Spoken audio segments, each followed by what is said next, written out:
айтамын ғанаң ей, атадан ғана қалған мурасты.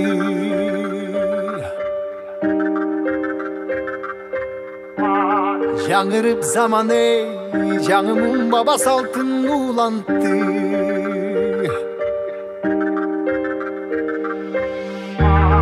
Намысын биік сақтаған ел, бабушын ұлып тыңдап жүріпті.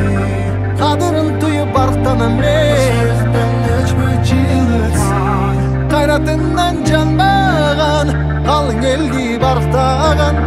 Егемендікті еншілеп өмірін берген бізген қаншадам ей.